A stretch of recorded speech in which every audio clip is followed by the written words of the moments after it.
Blog Talk Radio.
Good evening. You are tuned into another episode of Endie Fiya right here with your girl, Nakia. I don't know if you guys are confused, but I am because it's a Saturday, and I'm so used to saying, he said, she said on Saturdays, and now, we haven't had that show since, I don't know, February. So I really need something to say on Saturdays with these shows because I feel so lost, I feel naked. Either way, we're here on Saturday, and I had to set reminders all day. My phone's been going off, people looking at me like I'm crazy, what's going on? To remind myself to be here at 7 p.m. and not 6:30, because our Tuesdays and Thursday shows are at 6:30. So I'm all confused today. Nevertheless, we're here, and we're here on time. Thank you for joining us, because you could have been anywhere. So I thank you for being here with me this evening. Let me do a quick recap before we jump into this interview. On Monday, of course, New Music Mondays, we debuted a lot of new music, and I almost said crazy. The show was crazy for me because not only, the show is, you do hip-hop and entertainment, a little bit of inspiration, but Monday's show, we had country music, we had rock music, we had pop music, we had R&B music, we had hip-hop music. We gave you a little bit of everything. Of course, New Music Mondays, all genres are accepted. Make sure that your music is at least 45 days, old. I prefer 30 days. I prefer 15 days because it's New Music Mondays, all right? For submissions, make sure that you send everything to Monica at info@indiefireradio.com in the subject line New Music Mondays. Then on Tuesday, we had recording artist Linda Washington was here. She has that track, Take Me, I'm Yours, that we've been playing. And we were supposed to have Linda on the Survivor show back in October that we had to cancel due to my brief stay in the hospital. But we are going to revisit that because, as we all know, domestic violence is something that we need to be aware of. That 365 days of the year, 24 hours a day, 7 days a week, not just the month of October. Linda is a breast cancer survivor and a domestic violence survivor. So that song talks about being able to love again. She wrote that, after losing someone that was very, very dear to her. And I don't mean, to death. I mean, she kind of pushed him away because she wasn't able to love him the way that she needed to love him because of all that she had been through. So she wrote that song to let other people know that even though what you've gone through, once you've come through it, you are capable of loving. You are capable of being loved. You're capable of showing love. And so if you get a chance to listen to that episode, please do so. And you can stream that song on all platforms. Take Me, I'm Yours. That's Linda Washington. And then on Thursday, I did get a chance to speak to our guest that was supposed to be here, Kiwan Fitch Webster. And we're going to get her back in the new year because, we're booked until the middle of January, right? So we're going to get her back in January. And so Susie Newton was able to step in, so I wasn't over here talking to myself. And we talked about some crazy stuff. So make sure you tune into that episode. As you all know, Susie and I do have a show coming in the new year. And a lot of things we talked about on the show is kind of giving you heads up as to what we're going to be discussing on that show in the new year. Super excited about that show. All right, let me fast forward to the month of December really quickly because I want you guys to clear your calendars right now. The last Saturday in December, the 28th, right here on the Blog Talk Radio Network, 7 p.m. Eastern Standard Time, we will have the second annual Endie Fiya Radio Awards show. Yes, I'm so excited because, last year we did it on a whim. Rich and I, we talked about, every episode we had guests doing some crazy things as far as their promo was concerned. And we had guests that would do, like, unfortunately, we are not able to promote your show for a month at a time when we have, 2 to 3 shows a week. That's not fair to every guest. And so we had guests who would promote the show for like 6 weeks. They were promoting the show. And so we said, wow, we're going to have to give so-and-so like an award at the end of the year. And then like another guest would do the same thing. He's like, wow, okay, so we're going to have to give this guest an award at the end of the year. And finally, it's like, you know what? We got like 3 guests that are doing this. Then we would have like a show where, wow, this show was so moving. That was a really phenomenal show. We would talk about this after the show. That show was really inspirational. Or this guest really came on the show and like they just took the hell over, or, we'd be like, this show is just pure comedy. You know what I'm saying? And so finally we were like, we need to do like an award show. All right. And so that's how it all came about. And so this year, unfortunately, I've had to do everything on my own this year. Shout out to Rich, Global Money World, doing big things over there in Detroit. And, I lost my other co-host at the beginning of the year due to a senseless murder. And so I've chosen not to replace my co-host. And I'm doing everything on my own this year. And I've decided that we're going to put the names out at the beginning of December, and we're going to allow our listening audience as well as the fans and followers, supporters of our guests to be able to vote for the nominations of all of these categories. Now, I'm saying all of this to say this. Tonight, our guest is a published author. We have a ton of published authors that have been guests this year. So we've had to take away some categories, and we've had to add some categories. And it's funny because a lot of these authors are pen sisters and brothers. They're going to be in the same category together. But I'm super excited that your supporters, your fans and followers are going to be the ones nominating you for these awards. So, again, December 28th right here, 7 p.m. Eastern Standard Time will be the second annual Endie Fiya Radio Awards show. We need to get, and hopefully, I say the beginning of December, but it looks like it may be a little sooner because I want everybody to have their trophies before the award show. I'm excited because next year we're going to be in a building. Like we're already starting, to, what do you call it when your brain starts to, function a little sooner than it should. Right now my brain isn't doing that. My brain isn't functioning at all tonight. But we're starting to let that process begin so that we can actually be in the building next year, and our winners from year 1 and year 2 will be our presenters for next year. So if all goes well, Lord willing, we'll be in a building on next year. All right? Very quickly, let me give you some hip-hop and entertainment information, and then I want to jump into the interview. All right? Condolences again go out to the family of John Witherspoon, Mr. Pops, comedian. Everybody knows who I'm talking about. He was laid to rest on Tuesday the 5th. Several Hollywood stars came out, and my crazy self was like, wow, like all of Hollywood was there because, he was in everything. He did everything, and I forgot that he did so much. I was like, wow, that person was there? Oh, that's right, he was in that, So, again, shout out, my condolences to his family, heartfelt condolences to his family and his friends, laid to rest on this past Tuesday. He did pass away on the 29th at the age of 77. Salt and Pepper, you guys remember them back in the 90s? Yes, there's a biopic that is coming out.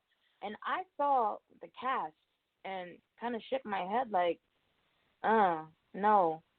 Yeah, I don't even know who these women are, and I wasn't impressed. Like, if you get the opportunity, I'll post it later on Facebook, but I wasn't really impressed. I don't know who none of them are.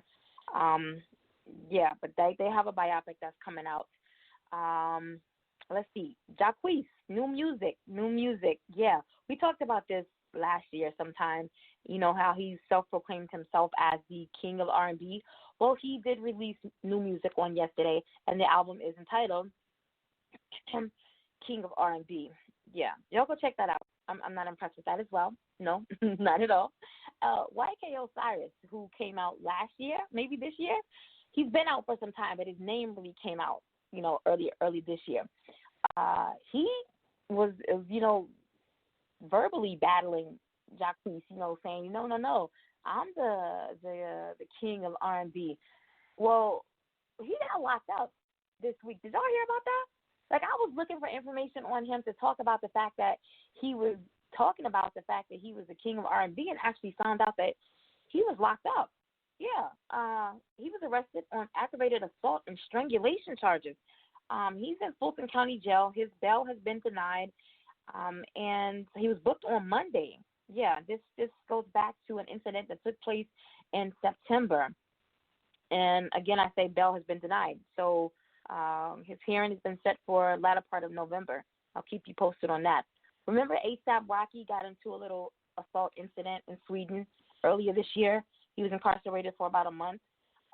Your president was, behind trying to get him back over here in the States. Well, he's going back to Sweden to perform. Yeah, he has headlining the show December the 11th at Ericsson Globe again in Stockholm. Tickets will be available November the 12th through Live Nation. I wouldn't go back, but yeah, he's going back. So if you're in Sweden, your boy's coming back. All right? Enough about the world of hip-hop.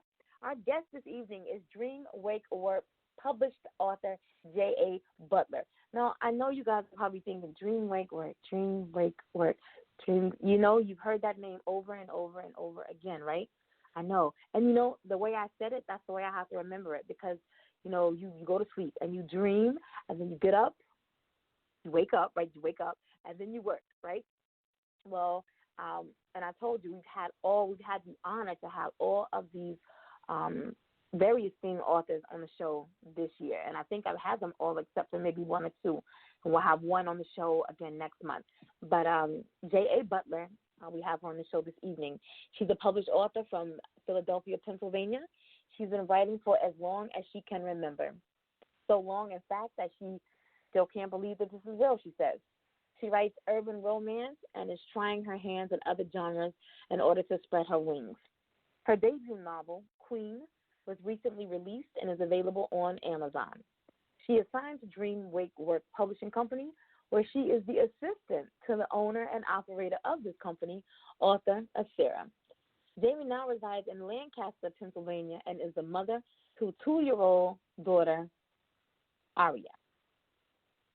Endie Fiya listening audience, I present to you this evening my guest, the published author J.A. Butler.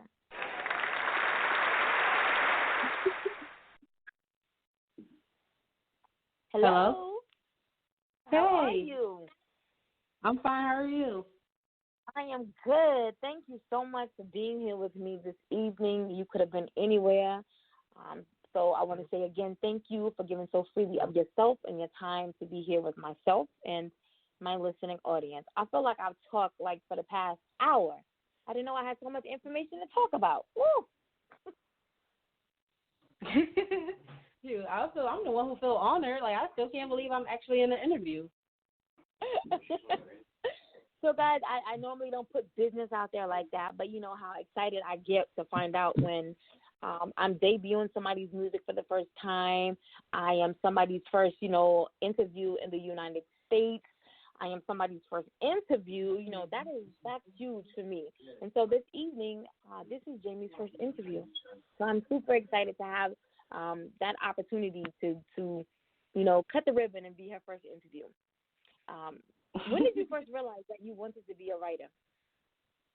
I don't know. It just was when I was younger, I just loved reading so much. So it was just and I know how books made me feel. So I was I want to be able to do that, make people feel how I feel when I read books. So then after because I was already a bookworm, I just started writing. And then it wasn't until, like, really I hit middle school where I used to have, like, a composition book with me all the time, and I used to, like, write stories. And my friends, they used to literally pass the book around the class, and at the end of the school day, they'd be like, when you come to school tomorrow, you better have a new chapter written, or we going to beat you up, or da-da-da-da. We need to know what happens next, or this, that, and the third. And I was like, oh, all right, I got y'all. So Wow, that's basically how it started. That's crazy. I was in a car accident about 5 years ago, and I suffered a traumatic brain injury, or I was left with a traumatic brain injury. So I don't remember a lot. And this year has been very exhilarating for me because having so many authors on the show and sharing how they started writing. Like for me, I suffer from migraines anyway, and that for me was a form of release to be able to write. And I forgot simple things like passing around a journal. I had another author to say, like, she was an only child, and so she would play school with her dog, and she used to put the paper in front of them, and I don't know how the dogs would write, but she would, initially she would be the one who would write it, but she would grade their work, but it would be her own writing, and then she would put that in a notebook, and collectively that's how she wrote her poems. And I thought, oh my gosh, I used to do the same thing. So it's funny to hear these stories of how you all, how this all originated for you, and it helps me to remember, oh, dang, this is what I did also. But when you passed the notebook around and came back, at the end of the day or came back the next day with another chapter, what did you do, like, with these notebooks? Do you still have them? Did you form them? Unfortunately, I don't still have them. Unfortunately, I don't still have them. I was kind of a hothead when I was younger, so when I got angry, anything that was paper got destroyed. So I don't still have them anymore. But basically, it would be like at the end of the day, they would tell me what they think will happen or what they would want to happen. So I would just go off that, like, all right, y'all just gave me an idea. I might make that happen. I might not make that happen. Somebody might die. Somebody might not die. Y'all won't know until tomorrow. Wow. What was the first, or what was an early experience for you when you realized that language had power? I can't really pinpoint it, like, age-wise, but I know when I was in elementary school, I was in this reading program called Yet, just because I loved reading. And it was literally a program where for like an hour and 30 minutes, all we did was read.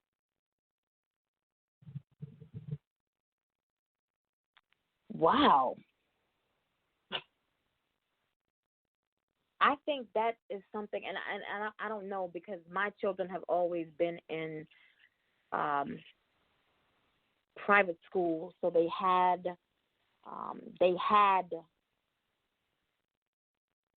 a lengthy amount of time in each subject. So in reading, they did have an hour of reading, and they did have an hour of math, and they did have an hour of history. But I think that is something, because that cliche, reading is fundamental, that is something that needs to be implemented in schools now. If it's not still in schools, that is something that they need to implement in in schools now. I'm gonna check on that this week. Like for me, since I'm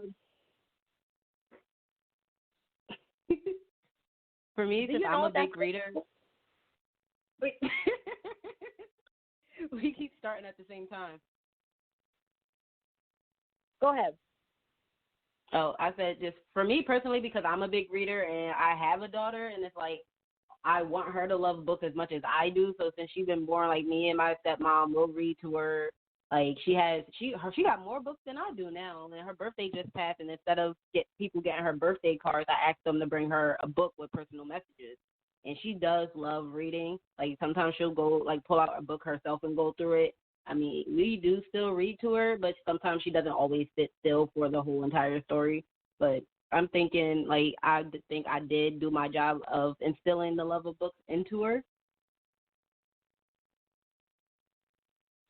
He used to books with personal messages. I remember when my kids were smaller, especially my older one, you could personalize a book and make it all about that child, put that child's name in the book, put favorite things that child likes. Is that the type of personalization that you're talking about? Well, no. Well, like, they basically, for me, they picked, well, I wouldn't mind them doing that, but, like, they basically, like, picked books out for her, and then they, like, wrote a message to her in the book. Oh, God. Got you. Yeah, Shoot, so I know. Don't get me wrong. I see those personalization books, and I see them all the time, and I'm like, I'm going to do that one day for her just so she can have, like, her picture in the book or what her name, like, Arya, no, this book was written about you. Yeah. That's been around for a minute because my oldest is 25. So we did that for him probably when he was like, I don't know, 2 or 3 years old, and that was huge, back then to see, the little black boy in a book, and I mean now it's nothing, now, but back then that was huge, and to see that these are things that you like to do, and I know I had another author on the show where she wrote books for children who like special needs children who, they don't see themselves highlighted in print at all. And so to show them that, you're still special, she writes books for them, and their names are in the books, and, she talks about the things that they like to do, and, she makes them superheroes, that's things that she does, in her community. And I'm gonna stay right there while I'm on that. Are there anything in particular that you do as far as your brand is concerned in your community? When I was younger, when I was living in Philadelphia, I was a part of the city year Young Heroes program, and every first and last Saturday of the month we would go out and do community service. So I've really enjoyed that. I haven't really, since I left Philadelphia, I haven't really done anything for the community-wise yet, but my stepmother, she has MS, and every year she would talk about wanting to do the MS walk for a cure, but because of her MS, like, she can't walk for too long. So me and her came up with the idea this year to start a bake sale, an annual bake sale for it, to donate all the money to the MS Society. That's awesome. I'm going to get you in contact with another guest that we've had on the show he's actually in Atlanta, and he's in the process of writing a book, but he's an MS warrior, I'll say. His name is Casso Moore, but he has My Struggle is My Strength is his organization, and he does a lot of things for people worldwide as far as his organization is concerned. And like I said, he's in the process of writing a book. You being an author, I think the two of you may be able to collectively work together. So I'm going to give you his information so you two can hook up. I know that writers are encouraged to write about things that they know. So how have your real life experiences impacted the type of stories that you write? Shoot, man, living in Philadelphia, like, even though I was pretty much sheltered, it's still, like, you can't protect your child from everything. So, right. Like, no, I don't know all about, like, the drug life. Like, I really, like, anytime my book mentioned anything about drugs, it's because I probably sat there for, like, a good hour, watched a documentary on it before I put that in there. Mm-hmm. Or I'm just going off of, like, what I've read in other hood books, and I was like, okay, well, this happened in this book, so maybe I can switch this up real quick and throw that information in there. But, yeah, living in Philly is, like, now, like, today Philadelphia is getting really dangerous. So it's like watching the news and hearing it from my mom or, like, my sisters or, like, other family members. It's just like, oh, shoot, like, all right, now I got a little bit of information for, like, a book or something. I can use that. So, I don't know. I always try to write about what I already know about.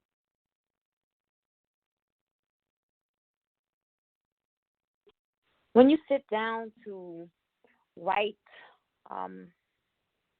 a story, do you know how it's going to end? Nope. I have no idea. Like, sometimes I do.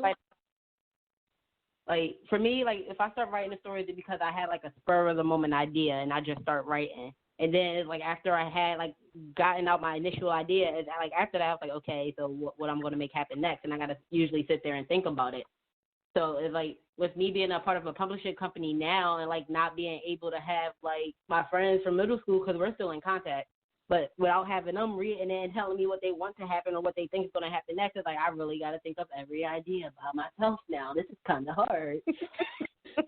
So it's like, shoot, my publisher, Sarah, she gets on me about this all the time, but it'll be like I'll go weeks without writing because it's just like I don't know what I want to happen. I don't like, or I do know what I want to happen, but I don't know how to put it into words.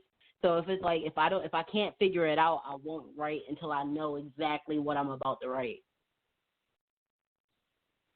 So how do you stay disciplined and not get distracted? See, that's my thing. I can't stay focused. I have like when I'm writing, I have to have a little bit of a distraction because if I don't, then I'm gonna find something that can distract me entirely from writing. So like when I'm writing, I either have music playing or like I'm watching Hulu off my phone while writing on my laptop, or I call somebody, like I call one of my pen sisters or my publishers and talk to them while I'm writing because they usually keep me on track too while distracting me at the same time. So it's like I need to be somewhat distracted to stay focused. Yeah, you sound like me. Like I'm back in school again, and so like I have to have music like all the time. Music. I gotta go to sleep with music. I gotta wake up with music. I gotta take tests with music, and so I don't consider that. That's not a distraction to me. That keeps me focused. So I feel you. I feel you on that right there. What's your writing process like? As in, what exactly? Like, do you have to have an outline? Do you do research before you start writing? You just sit out and start writing? No, I just start writing.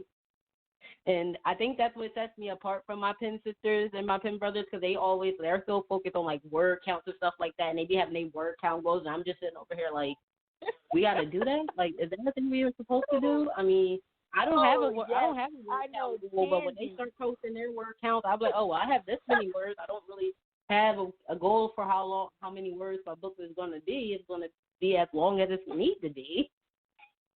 Girl, I know Candy, and I know your pen sisters because I've had them on the show. But Candy, I don't know what she's writing now, but the past couple of weeks it's like she's been focused on making sure she's meeting whatever deadlines and goals that she set for herself.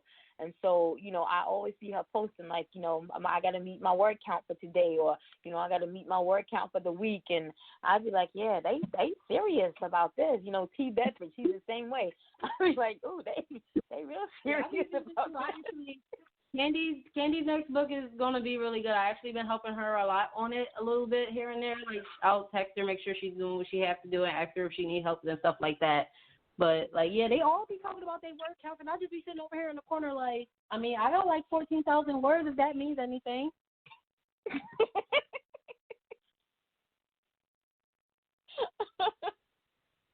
Yeah, I see a lot of authors, and I pay a lot of attention to it now because I've had all of them on the show, and so I'm just like, yeah, I don't think I could never be as disciplined as all of them are. So I commend me too. all of them. Like in the Dreamwave Work Company, even though I'm not the youngest one in the company, I'm the youngest one. Like I'm the baby in the company.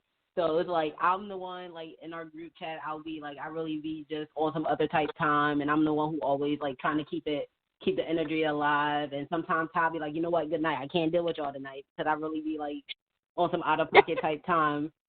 But it's like I'm like, she's training me and everything to try to get me to be a little bit more professional. But it's the kid in me. It's like, nope, we're not doing this. This is what happened. This is what we're doing tonight. It's books after dark. I don't care. Got you. Hey now, what's good? It's your girl, Jana Blackwell, C-Town Records, Mistress of Soul. And you're on the air with the hottest independent station, Endie Fiya, with your host, Nakia, giving you that heat right here on the station, bringing you all of the hottest hip-hop hits, Endie Fiya. You're just tuning in. You're live right here on Endie Fiya with your girl, Nakia. And my guest is Evening Dream Wake Work published author J.A. Butler.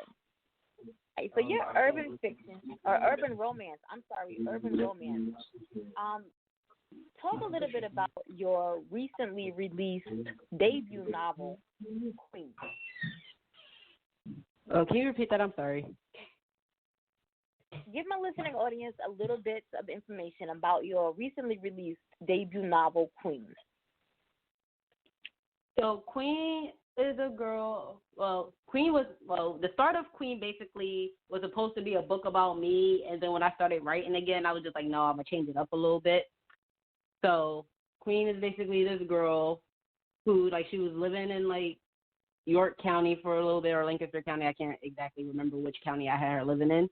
And then she was in this abusive relationship with this guy named Ness, and she didn't really want to be with him, but she was at the time, she was the type to, like, why should I have to work when I got a guy who can send money on me?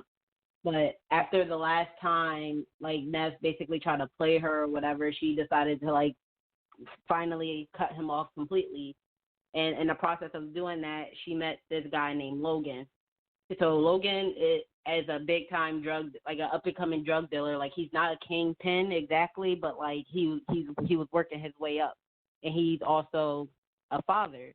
And basically, the point of the story is, like, they're both trying to get their life together. Like, they both have different struggles and drama that's going on. So the book just depicts that and how they get their relationship stronger and stuff like that, and I don't exactly know how it's going to end yet, and I'm not going to spoil the ending, but basically it's just going to go through their emotions, like, oh, this is what they're going through right now, this is the struggle that they're facing while they're trying to just pull their life together. So how did you decide the characters for this book? I like to be online a lot, and I just, for some reason, I would have loved to have the name Queen, or name, if I have more children in the future, to name one of my kids like Queen or King or something like that. So I was just like, you know what, I'm going to just use Queen.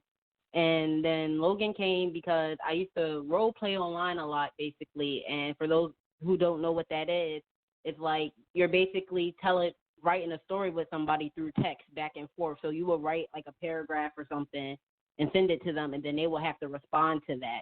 But you always stay in character while you're doing it. So I basically took one of my role playing partners' character, Logan, and asked him, if, like, hey, if it's okay if I use Logan to put in my story, and he was like, yeah, cool, sure. And so that's basically how Logan came to be.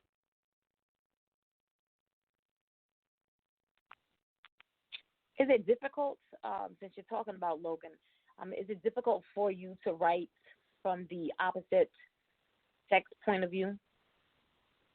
It's only difficult when I get into, like, those R-rated scenes.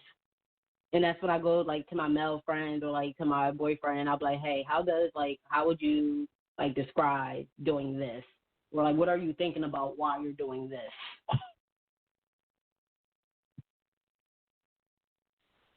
So I have not had the opportunity to read Queen yet. I'm behind in all of my reading. But you mentioned that there are R-rated scenes, I'm assuming, in this book. And yes. the bio mentions that you are trying your hands at other genres. Would erotic be one of those genres? I know I can write it. With the scenes I write in Queen, I know I can write an erotica, and I already talked to Ty about doing one of those. But I want to try, like, because I was born in Philly, all I know is, like, hood stuff. And I was like, I don't want to only write urban fiction novels. And it's like, I can do romance. Like, I can write a romance book without it being based in, like, the ghetto or something like that. But it's like, I want to do, like, a paranormal book or, like, a mystery novel or, like, a fantasy. And I think fantasy is going to be one of the hardest ones I had to do, because it's like I tried it before, and it was like, I really can't sit here and just think of a whole new world. Like, how do you do that? And I give props to the authors and directors who can do that, because I'll be sitting there like, I don't see how they do that. Like, how do they just come up with, like, a whole new world, a whole new universe with these people and species? Like, how do y'all do that? I couldn't do it. I think we had another author on the show earlier this year who was urban fiction and decided to um she was into the paranormal, and so she wanted to write and in that genre, and there was another word ahead of it, and I actually did get the opportunity to read just a little bit of her book and thought, wow, she did pretty good. um Nothing I would ever want to do, because I'm not interested in any of that. You've mentioned this several times throughout the interview, the fact that you're from Philly and all you know is, the hood. Do you think that urban fiction is defined by its subject or the skin color only? I never really thought about that before. I don't know. I guess I would just define it by like where it's taking place, and yeah, mostly the skin color, just because a lot of African Americans go through a lot of stuff that other races wouldn't really know about. Like where I feel like our race is a little bit more raw and a little bit eccentric, I guess. I'm not really sure how to answer this question or my word choice, but yeah, because I know I'm not saying like other races don't read urban fiction, but when it comes down to it, urban fiction is mostly targeted toward the African American community. Do you ever suffer from writer's block? I do, and that's on the weeks where Sarah be getting on my ass about not writing. She's like, "Did you write today? Do you want the truth or do you want me to lie to you?" And what do you do? What do you do to and this is an answer that I think both artists, music artists, and authors would benefit from. What do you do to overcome that? Well, usually if I know if I feel like, all right, it's been a while since I last wrote, then I'll start watching movies. Like I watch a lot of like urban movies, or I'll watch Power because it's kind of going through like the same thing that Logan's kind of sort of going through at the moment. And like, I watch stuff that I know has like that's basically telling a story about what my characters are kind of going through. So I'll watch movies, or I listen to music, or sometimes I just kind of try to rock it out and I'll just try to write. And if nothing happens, I'm just like, all right, I'll just give it another day or two, because I don't want to force it. And then if I force it, I feel like, it's not going to be as good as everything else I've written so far. Like it's not going to make sense, or it's not going to fit in well. Or it's be like, I'll call one of my friends and like, what's going on in your life right now?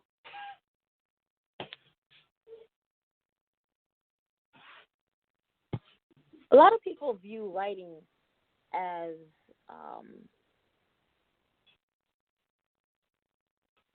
a form of therapy. So when you're going through that writer's block, and maybe you call your friends and, hey, talk to me about what's going on in your life, and, maybe I can use that as an escape for me. Do you look at it as a form of therapy to be able to help you get through your blockage, or sometimes are you just stuck? As a person who do suffer from depression, I do find writing as an outlet. Like a lot of the poems I have written has been because of my depression. So for me, it's like if I write poetry, I really can't write poetry unless I'm in a really emotional distress state. But I do find writing as a way to escape, just because it's like, I don't have to think about what's going on in my life right now. I can create a whole new life, right, like just by writing, and then I get stuck lost in that. And it's like it's the same way for me when I'm reading. Like if I don't feel like dealing with what's going on in my reality, I read a book. And you know what they say, a non-reader lives one life, but a reader lives 1,000. And I have lived plenty of lives because of all the books that I've read.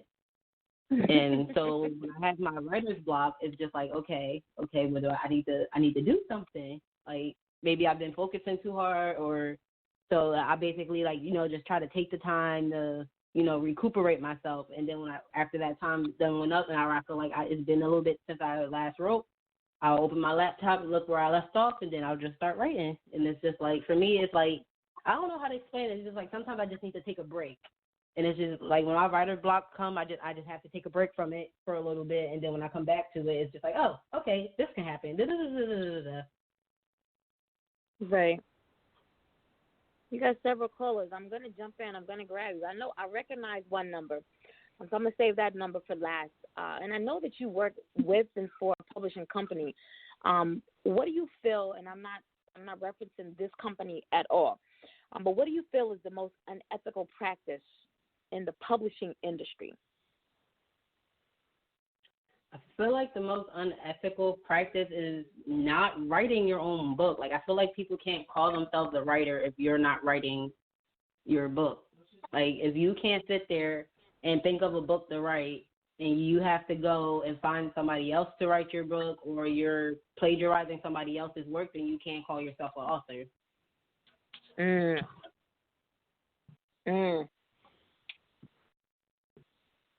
All right, caller, area code 903. You're on. Yes. Who do we have? My name is Little Gary. I am from Texas. Well, how are you? And I am doing fine. I usually call in on the poetry deals and read my poems and stuff and have a good time doing it. And I just had come across you under the comedy and was interested in it and seen that you was a published author. And I hope to one day become one. And my question would be for you, so many people since I got in this world, everybody wants money, which I get that, and I was just wondering, how do you know that a publisher is for real? I have a couple of people who want to publish me, and of course they all want money, and I just was wondering, what should I look for? I'm not even sure how to begin to answer this question, but I'm going to just tell you from my experience, like when I first got offered the contract with my publishing company, I was stoked, and I was just like, sometimes you just got to be ready to take the risk. And for me, I was like, you know what? I don't even care if I get paid. I don't care if this happens. It's been my dream because I was a little girl to write books, and as long as my work get out there, I'll be okay with that. It is a sacrifice I was willing to make. I was hearing everybody looking over this contract, and so many people were like, well, you need to ask about this, and you need to ask about this, and this, that, and the third, or I don't think you should do it. And then I was like, you know what? I'm going to just do it. And I did it, and now look where I'm at. Right on. I did self-publishing, and I published myself. I've sold 11 copies, and I'm thinking about buying my 12th right now. But it definitely is not working. But I just am interested, and it's awesome, man. Bless you. You're awesome. Kick ass. Thank you. What type of genres do you read? Oh man, my stuff is different than anything you ever heard. I'm on allpoetry.com. It's funny, real, sometimes adult. It's awesome. You ought to look up Little Gary, Lil Gary, on allpoetry.com, and you'll see what I mean. Oh well, I know Dreamwake Work Publishing is accepting submissions right now, and you can send your submissions to j.a.butler dreamwakework@gmail.com, and we'll go through it. And if we like what we see, or if we feel as though people have potential, then we'll send you guys contracts. Oh, yes, ma'am. And, hey, since I didn't have my secretary right here, she already got off in Texas time. Can you say that one more time now that I got a pen? The email address you want to send your submissions to is j.a.butler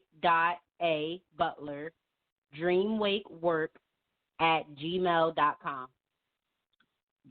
Dream what? Wake. Dream, wake, work. Wake, work. Okay. At gmail.com. Yes. Hey, thank you so much. I'm so glad I called into it, and you've got to be awesome. I'm gonna have to check you out because I feel you, man. It's awesome, and bless you. Thank you so much. Thank you Bless for you calling too. in, Bill Gary. Right. All right, area code 317. You're on live. Hello. Hello. What's going on, ladies? What's going How on? are you? I am better than good, better than most. Who do we have on the line? This is Antoine Floyd Sr. Well, how are you, Antoine Floyd Sr.? I am great.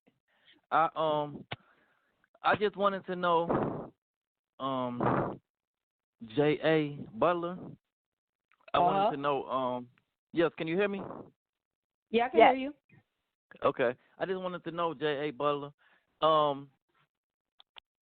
your book. I'm not sure exactly, but is that you on the cover? I get asked this question so many times, but no, that is not me on the cover. Oh, okay. All right. That's a nice cover. And one more thing. Have you talked about doing any have you thought about doing any like traveling? Going to events and stuff of that nature? Yeah, there's been talk about it. I'm not going to mention any details right now just because the details are up in the air, but there might be an event happening sometime probably next year where I'll be in South Carolina. Okay. All right. Well, I just wanted to say congratulations and keep on grinding. Thank you. Same to you. Thank you so much for calling in. Right, area code 757. You're live on Endie Fiya with Nakia and J.A. Butler. Who's on the line? Oh, I wasn't even. This is Sarah. I was just listening in. Yeah, I know it was you. I actually brought you in when the little Gary was asking the question about the publishing. I brought you in then, but I wasn't 100% sure that was you because this isn't the number that I have. But I thought it was you. But he did receive the email address, so hopefully he will connect with you all and can move further. Yeah, and I heard little Gary saying about spending money. I just want, if he's still listening, I would just want to tell him that he shouldn't be paying he shouldn't be putting any money up front. So that's something that he needs to look at. He doesn't want to be signing with any vanity publishers, anyone who's like, if you give us this amount of thousands of dollars, then we'll publish your book for you. So that's definitely one thing that he does want to look out for when he's looking at these companies, and just in general what they can offer him. So and less about what he can, because we know that he's going to be writing, but what can they offer him? So those are some things that he wants to consider when he's considering a publishing company. That's excellent information. And guys, as I tell you, we've had some best of the best, I consider, on the show this year. So when they give you this information, don't just sit on it. Make it applicable, to your life, because they're giving you information that has been beneficial to them. So instead of you, like FLBD was on the show earlier this year for a couple of times, and he said, when he first started writing, he did spend money. He spent a lot of money a couple times, and you learn from trial and error. Sarah's telling you, make sure that you're reading these contracts and what's being put in the contract. And this is also Absolutely. the same for my music artists, all right? Don't be so quick to give up your money. Of course, you're going to have to spend some money, music artists. You're going to have to spend some money. But make sure you're reading everything that's in those contracts first, all right? Absolutely. Thank you so much for tuning in. Keep tuning in, Sarah. No problem. Jamie, how did publishing your first book change your writing process? I'm not going to say it changed my writing process, but once I was done with Queen, I immediately started on Queen 2. Right now, I'm only probably a little bit knee-deep into Chapter 7 of Queen 2, but I'm hoping to have it out by December. And there's been a lot of fans, and like new fans and old fans, in my inbox asking me about when Queen 2 was going to drop. So it's like I've been trying to, like all week this week, I've been like booked with work and just with writing, so that's basically all I've been doing all week. But my writing process still kind of sort of hasn't changed. And again, Sarah gets on me about that all the time. But I've been working on it. I have decided to finally start sacrificing my sleep. And people who know me knows I love my sleep. Like if I don't get a nap at least once a day, I'll get really cranky. But I started to say, you know what, I gotta sacrifice something to get these books out, to get these chapters written because I can't keep doing this. How long did it take to write Queen? Well, before I got in contact with Sarah, I was posting a chapter a week, every week on Wattpad. And sometimes after when I started my new job, it started going like every 2 weeks because I was trying to get used to my new schedule. But it took me a while to write Queen because it was like even after I signed the contract to be with Dreamwake Works. It was like I was still so excited and couldn't believe that this was happening that it was like I really couldn't focus to write. Like I was just like, oh my gosh, like I'm a part of a publishing company now. Like, is this really happening? Mm-hmm. And it was like I was so unfocused that I couldn't write. Mm-hmm. So that's the only reason now that Queen is so short. It's only 16 chapters, but it was supposed to be originally 20 chapters. But I was starting to get to the point in my contract where it was like, you need to get this book out. And so when that time to come, she was like, "Send me whatever you have." You're trying to tell me that your writing process hasn't changed? Pretty much. No. Did you start writing Queen originally, say, February, and you just put it out, say, October? I wouldn't say February. Time frame, I'm really bad with time frame. I started writing Queen sometime in the summer, so probably like June, July-ish. And when did it drop? It dropped in October 20th or October 19th, one of those. Okay. And now you're trying to have part 2 out by December? Okay, yeah, then it changed. Yeah, it changed a little bit. Yeah. I see where you're going with this. All right, good. As long as we see progress. See, that I gotta get my music artists. I be telling them the same thing. If you don't see progress, and when you first put your first single out to when you put your 17th single out, then I don't even know what you're in this industry for. So if you're telling me that you don't see any, there's no progress, your momentum has increased incredibly, and your bio even states that, so long, in fact, that you still can't believe that this is real. That's progress right there. Yeah. Progress right there. Yeah. My motivation where do you see? Where do you see this? Okay, so you got a sequel. Is this going to be like, I don't know what you call it? Is there going to be a part 3? I'm not exactly sure how and then book 2 yet. So for me, it's like I have to see how book 2 ends to decide that. Got you. So where do you see your brand next year? Shoot, I'm trying to be like a Sarah. I'm trying to have at least like a couple books out. Hopefully, at least 20. I'm not gonna say at least 20. At the most 20. All right, so let's change that. Let's broaden our affirmation. We want to, when we look at a Sarah, we want to be better than a Sarah. I'm not knocking a Sarah. I'm in no way, shape, form, or fashion, because as she adds on a new author, as she edits another individual's book, as she, elevates herself, she gets higher and higher. So if you look at where she is right now and say, I want to be like her, she's continuously growing. So you got to keep growing yourself. So you want to be better than her because she's going to keep rising. Right. So let's say you want to be better than her. So she want to be better than herself. And those are some huge shoes to follow, because I remember when I had her on the show, I think she was here in July.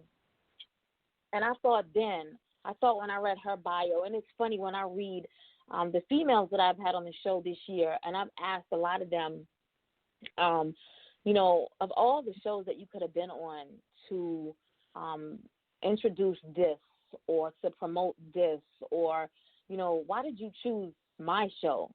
You know what I'm saying? And you're never supposed to question God and why he puts people in your life. You're never supposed to do that.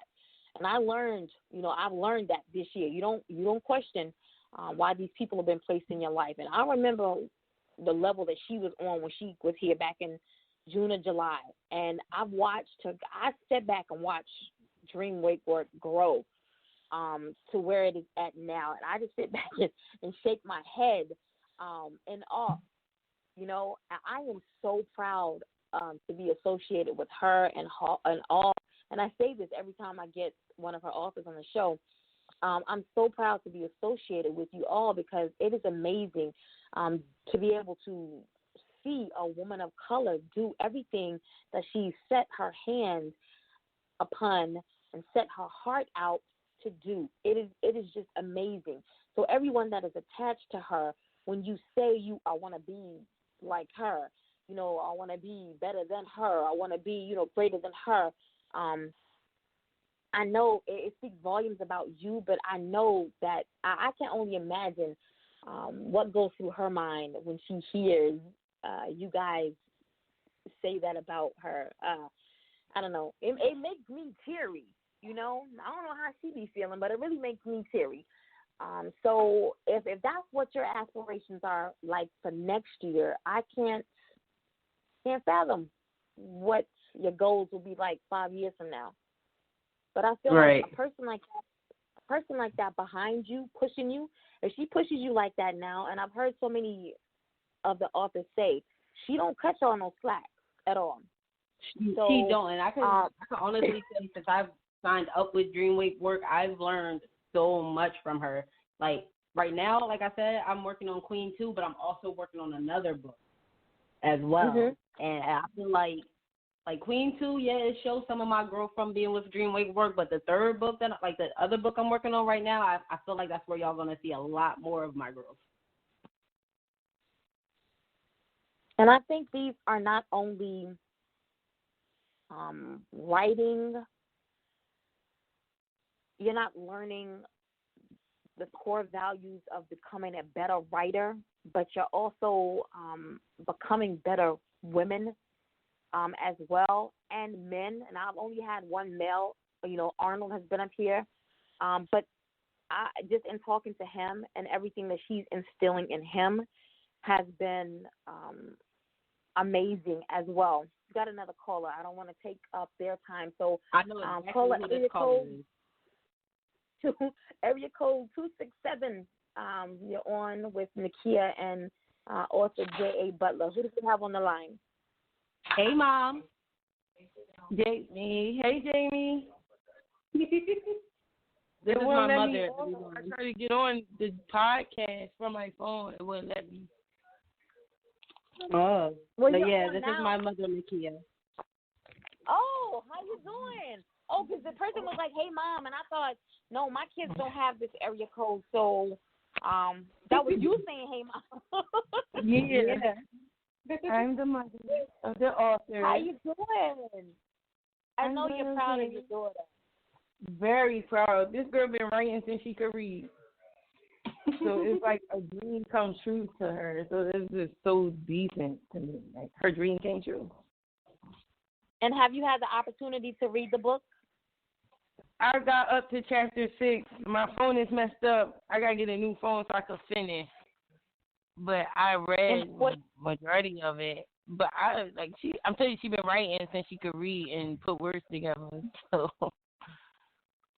I'm just so proud. So this was nothing new. This was nothing new for you. It's just an accomplishment because, to actually see your child dream come true. She's been writing since she could read and write. So, she wrote poems, sent poems online. She won contests, but all the way out California. We couldn't get her out there. She fight and struggle. That's all she ever did. And then she write just like an author. She don't use some words in her everyday vocabulary. She's really a true author. And that's just so decent.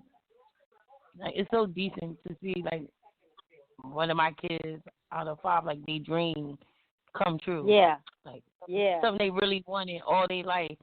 Like, all their life, like, it really came true. Like, that's decent to me. Yeah, like, I used to run to my mom all the time, like, Mom, read this poem. I just wrote this. Read this. What do you think about it? Like, yeah, it's just so weird, but it's just, like, so decent also.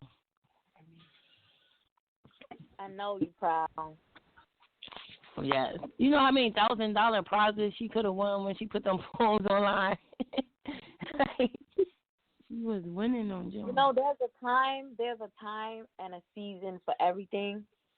And yeah, so like this is it right now. Like, as long as you keep pushing, like, something you want to do and something you believe in, like, patience is a virtue. It don't happen overnight, but when the time comes, it's still it's still a, like it's just decent. Like, it's like a dream come true. Like, actually see one of my kids' dreams come true. Like, that's awesome. That's really good. And I'm very proud.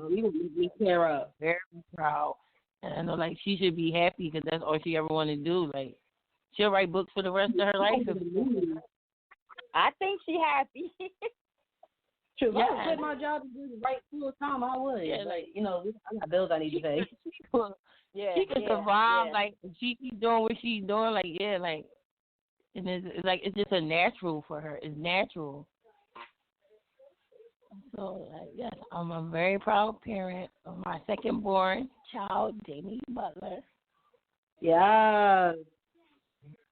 You're awesome. Thank you so much for calling in, Mom. Yeah, 'cause they wouldn't let me log in, like, my phone. I don't know if the data or my memory storage. Like, I went to the link, tried to get on. It wouldn't let me get on. And then my daughter, after Jaime, brought me the number to call in. Well, I'm glad you was able to call in. Yes, I gotta. A parent has to support their child. Like, that's right. Support, especially if this is a dream come true. And then at the end of the day, this is the one that always told me she gonna take care of me. Like, she gonna make sure I'm good. Yeah, I used to watch infomercials and be like, Mom, I'm gonna get you that. Every infomercial, like, I'm just waiting for her to get right because I already know I'm gonna have the best gifts from Jaime. She's been telling me this forever. Like, she gonna be the one to take care of me out of the 5 kids. It would be Jaime. All right, Jaime, I'm gonna hold you to that word.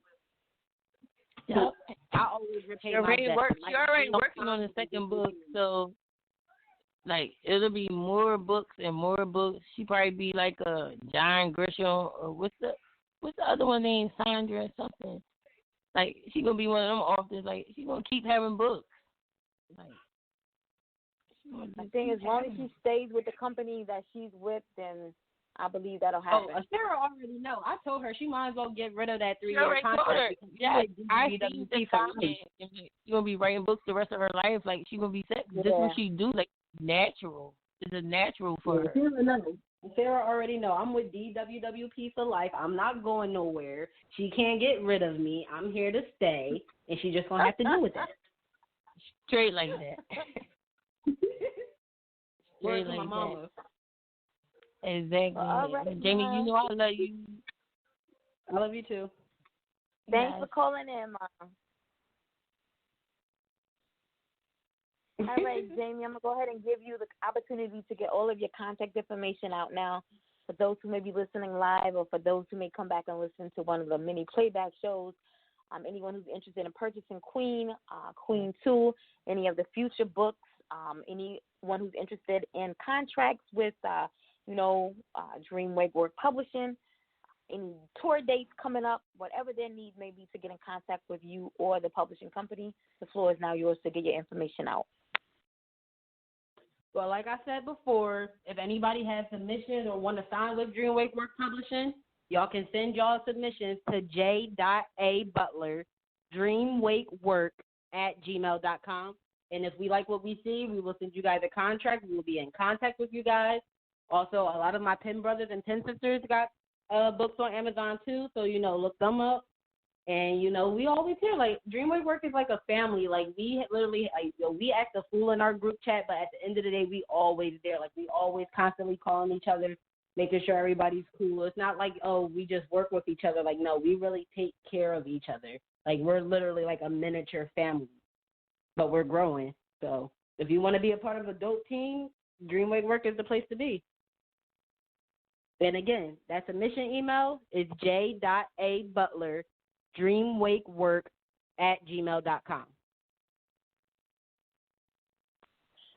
There you have it. And you can follow Dreamwake Work Publishing on all social media at Dreamwake Work also.